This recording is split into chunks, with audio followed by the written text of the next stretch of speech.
कल हमने component of environment के बारे में पढ़ा था। तो कौन कौन से कंपोनेंट थे? तो atmosphere, hydrosphere, lithosphere and biosphere. ठीक है, तो ये 4 कंपोनेंट्स के बारे में पढ़ा था। तो आइए हम लोग यही कंपोनेंट के बारे में आगे और चर्चा करते हैं। तो जैसे कि एनवायरनमेंट के मैंने आपको कंपोनेंट्स बताए थे कल, कितने थे कंपोनेंट्स ऑफ एनवायरनमेंट?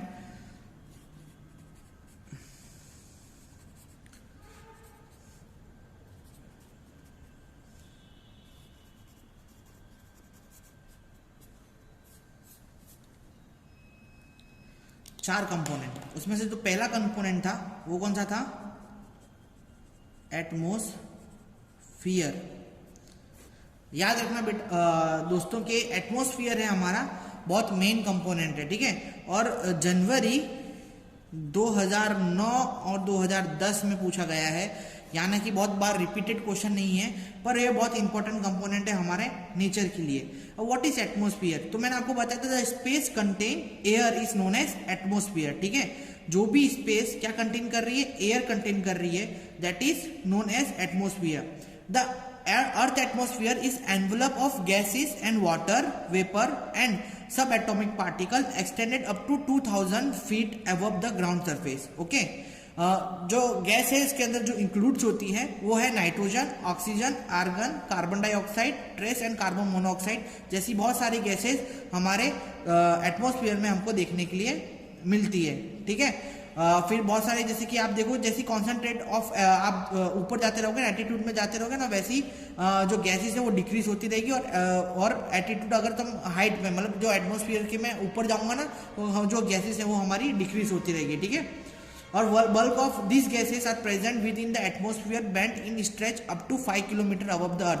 मतलब 5 किलोमीटर अबव द अर्थ में जाता हूँ ना, तो मेरे को ये सारी बल्क में गैसेस देखने के लिए एटमॉस्फेयर के अंदर देखने के लिए मिलती है।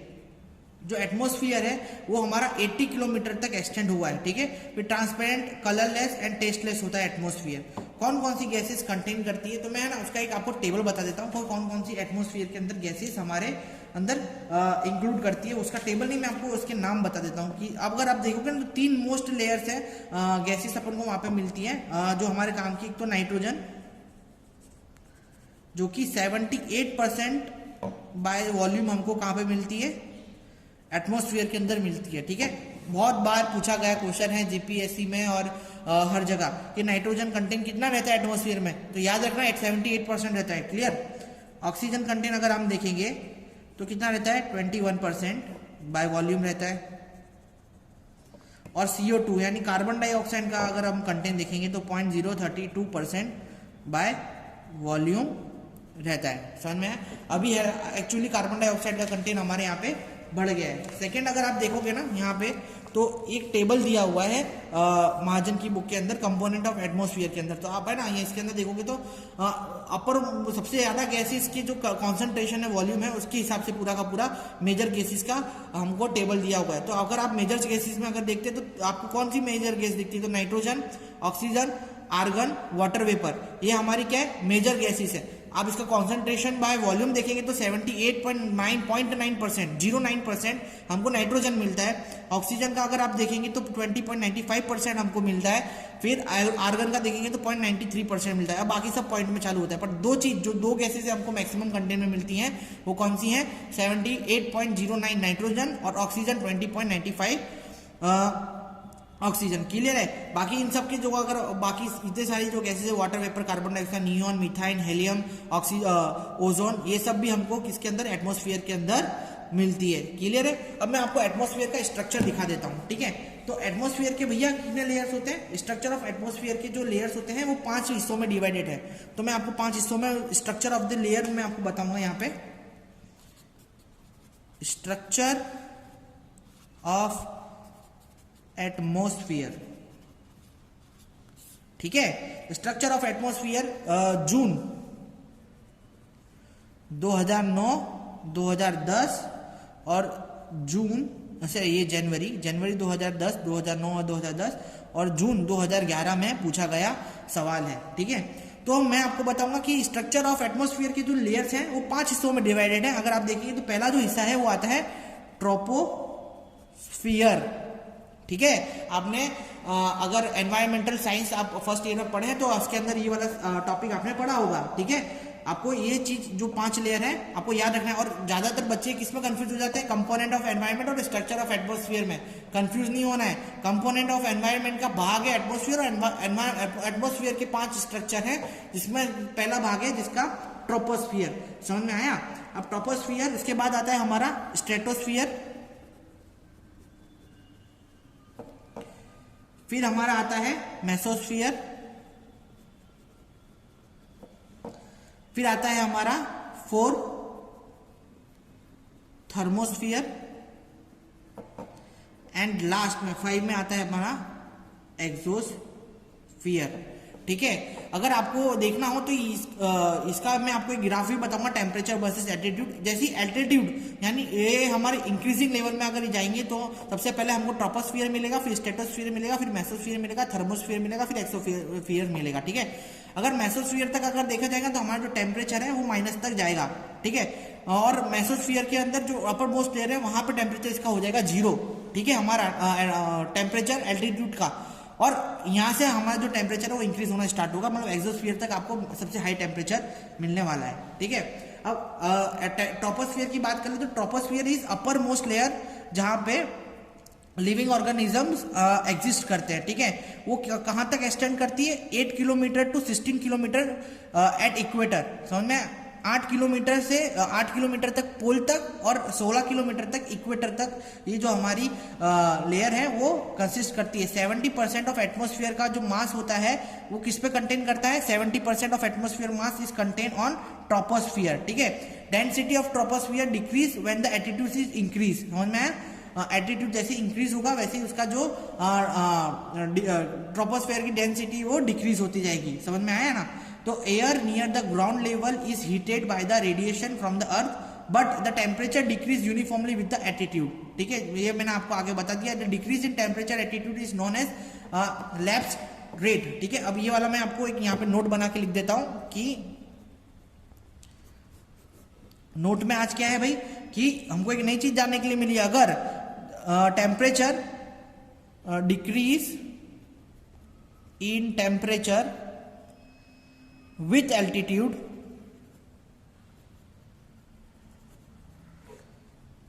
is known as lapse rate। Clear है?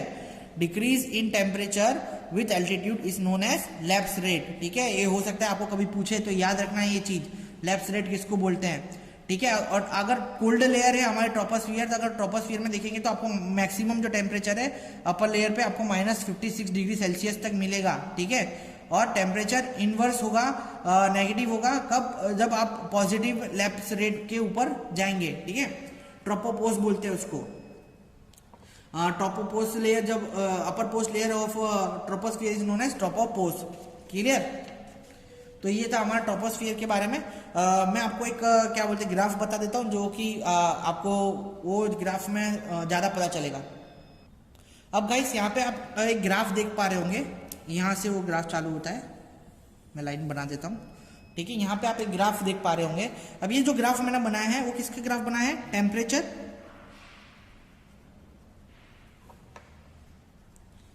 डिग्री इन सेंटीग्रेड और एल्टीट्यूड इन किलोमीटर, इसका मैंने ग्राफ बनाया है। ठीक है, अब ये जो ग्राफ है वो किस तरीके से काम करता है, तो मैंने आपको क्या बताया था, पहला स्टेटमेंट क्या था, जैसे ही मैं ऊपर जाऊंगा वैसे ही क्या होगा, हमारा जो टेम्परेचर है वो हमारा डिक्रीज होता रहेगा। तो ये टेम्परेचर है, आप देखना किस तरीके से डिक्रीज होता है। तो पहले हमने ना लेयर्स को डिफाइन कर देते हैं। तो अपर मोस्ट लेयर मैंने क्या बताया था आपको, कौन सी होती है, ट्रोपोस्फियर होती है। क्लियर? फिर यहाँ पे होता है अपना सेकेंड लेयर स्ट्रेटोस्फियर, ये स्ट्रेटोस्फियर का एरिया है। समझ में आया? ये पूरा स्ट्रेटोस्फियर का एरिया है। फिर आता है मेसोस्फियर। क्लियर? फिर मेसोस्फियर के यहाँ पे मेसोपोस आएगा। मेसोपोस बोले तो यहाँ पे अपना टेम्परेचर 0 हो जाएगा। ठीक है, वो मैं आपको आगे बताता हूँ। फिर आता है हमारा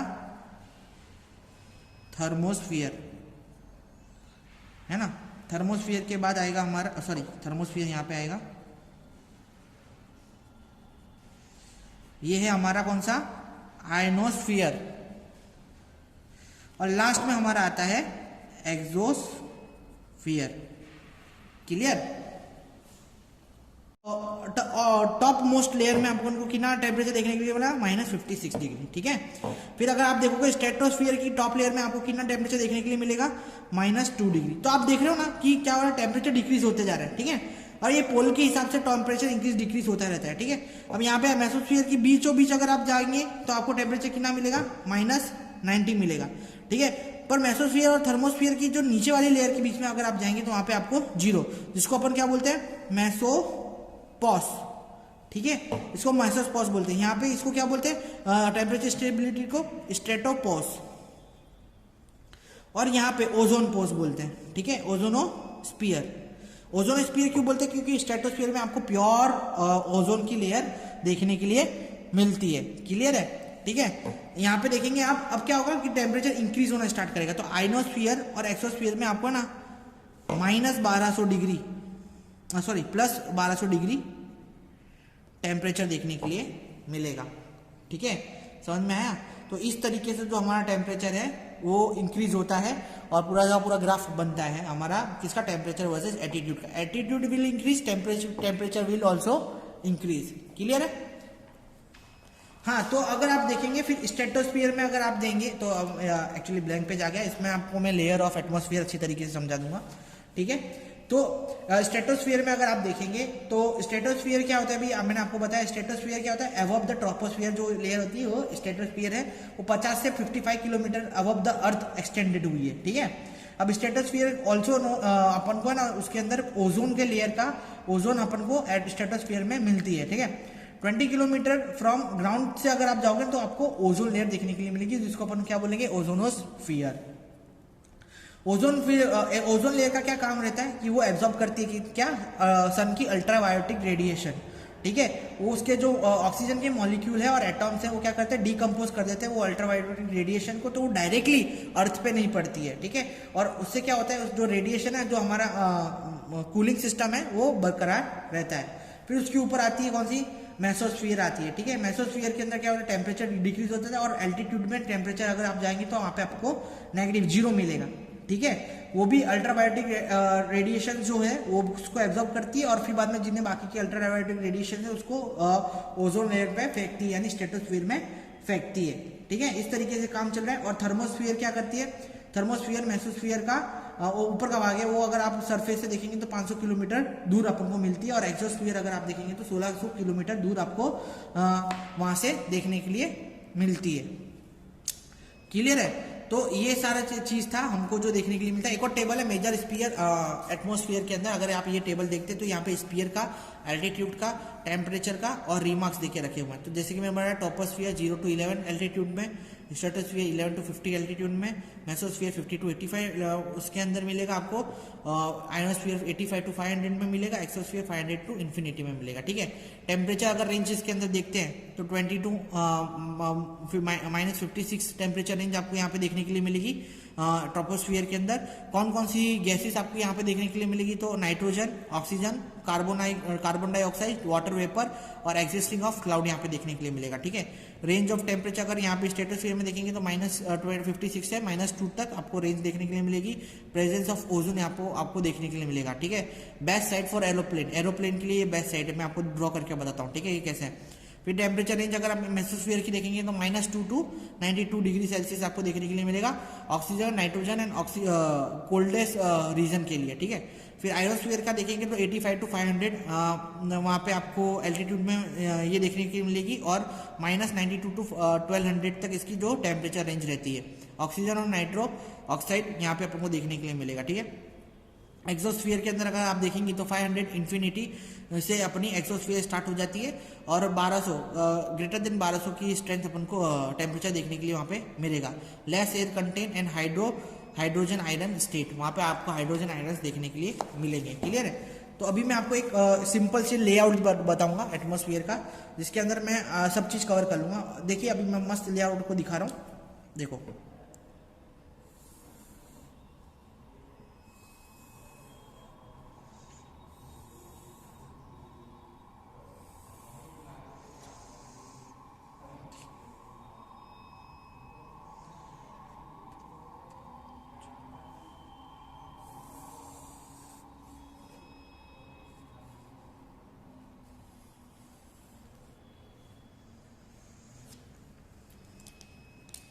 और ये हमारा अर्थ, ठीक है।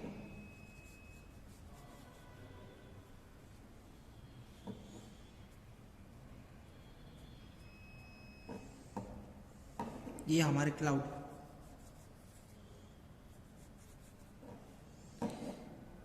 ये हमारा एरोप्लेन,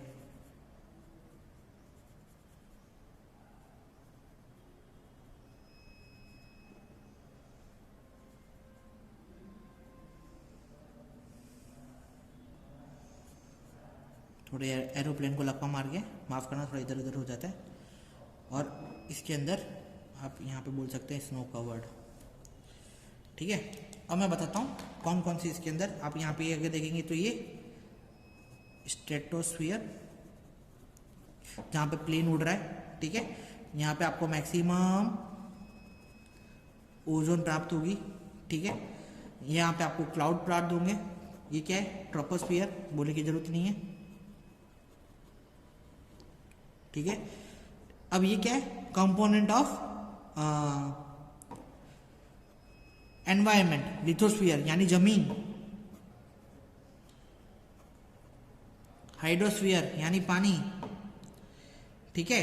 एटमॉस्फेयर यानी अपना ये जो बाकी की लेयर्स है वो, तो सबसे बड़ा क्या हुआ? एटमॉस्फेयर हुआ कि नहीं? और कौन सा दूसरा कंपोनेंट था? बायोस्फीयर, यानी यहाँ पे जो इंसान रहते हैं वो अपने biosphere, living organism is all known as biosphere, ठीक है। 8 to 18 kilometer above the earth, 50 to 55 kilometer above the earth. यहाँ पे कुछ रॉन्ग हो गया है,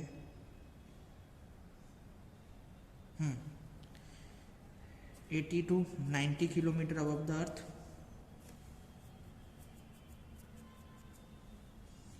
और 500 किलोमीटर अबव द अर्थ, ठीक है। यहाँ पे देखेंगे तो ये स्ट्रेटोस्फियर, मेसोस्फियर, आयोनोस्फियर, इन्फिनिटी तक, और ये एक्सोस्फियर, ये इन्फिनिटी तक एक्सटेंड हो जाएगा, ये बहुत आगे, ठीक है।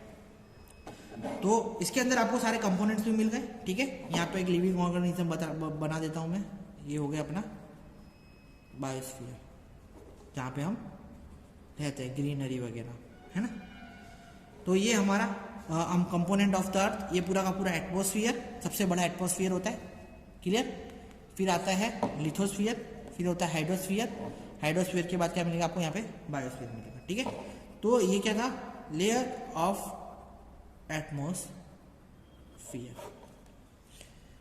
ठीक है। अब आज हम यहाँ तक ही रखते हैं। कल मैं आपको हाइड्रोस्फीयर, लिथोस्फीयर और बायोस्फीयर के बारे में बताऊंगा, और आज के जो लेक्चर है वहीं पे हम समाप्त करेंगे, ठीक है। इतना ही लेक्चर के अंदर रखते हैं आज।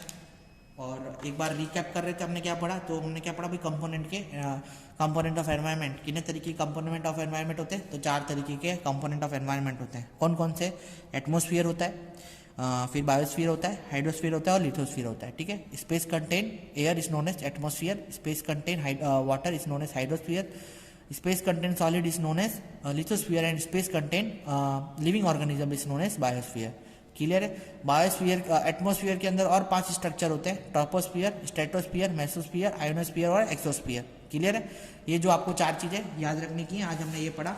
अब देखेंगे तो ट्रोपोस्फियर अगर हम देखेंगे तो कहाँ तक रहेगा? तो 8 से 10 किलोमीटर ऊपर जाएंगे तो ट्रोपोस्फियर रहेगा, 50 to 55 किलोमीटर अपन को स्ट्रेटोस्फियर मिलेगा, 80 to 90 किलोमीटर अपन को क्या मिलेगा? मेसोस्फियर मिलेगा, 500 किलोमीटर तक अपन को एक्सोस्फियर, आयोनोस्फियर मिलेगा, और इन्फिनिटी उसके ऊपर जाएंगे तो हमको एक्सोस्फियर मिलेगा, ठीक है। जादू का घर, क्लियर है। तो ये था। और टेम्परेचर जैसे ही हम इंक्रीज करते हैं वैसे ही हमारा क्या इंक्रीज होता है? टेम्परेचर, सॉरी, एल्टीट्यूड जैसे हम इंक्रीज करते हैं वैसे टेम्परेचर हमारा इंक्रीज होता है, ठीक है। तो यहाँ तक रखते हैं आज का सेशन। उसके बाद कल हम पढ़ेंगे इसके बारे में, interaction of component of environment के बारे में पढ़ेंगे, और बाकी के जो 3 कंपोनेंट्स रह गए हमारे किसके? एनवायरनमेंट के, उसके बारे में अपन डिस्कशन करेंगे। तब तक के लिए शुक्रिया लेक्चर देखने के लिए, और ऐसे ही पढ़ते रहिए, आगे बढ़ते रहिए। Bye bye.